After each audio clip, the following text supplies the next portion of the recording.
অনেক অনেক কাল আগে এক দূর রাজ্যে বাস করতেন এক রাজা চন্দ্রসেন ও রানী মহারানী। তাদের একমাত্র পুত্র রাজকুমার অরুণ। সে ছিল খুব সাহসী, দয়ালু আর প্রজাদের ভালোবাসায় বড় হওয়া এক বীর। কিন্তু হঠাৎ করেই রাজ্যে নেমে এলো এক দুঃসময়। আকাশে মেঘ নেই, মাঠে ফসল নেই, নদী শুকিয়ে গেছে।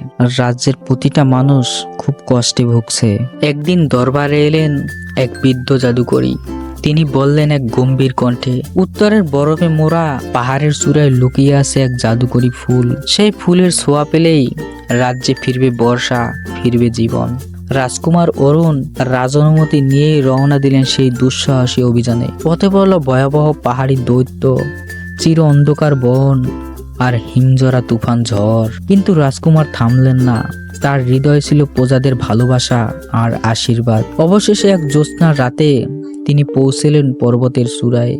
সেখানে দেখা পেলেন রূপালী আলোয় ভেসে থাকা সেই জাদুকরী ফুলের। ফুল ছুতেই আকাশে বাজলো মেঘ, বৃষ্টি ঝরলো, নদীতে ফিরল জলাশয়। রাজকুমার পুনরায় রাজ্যে ফিরে এলো। রাজ্যে ফিরে আসার পর তাকে দেখে প্রজারা আনন্দে কেঁদে ফেলল।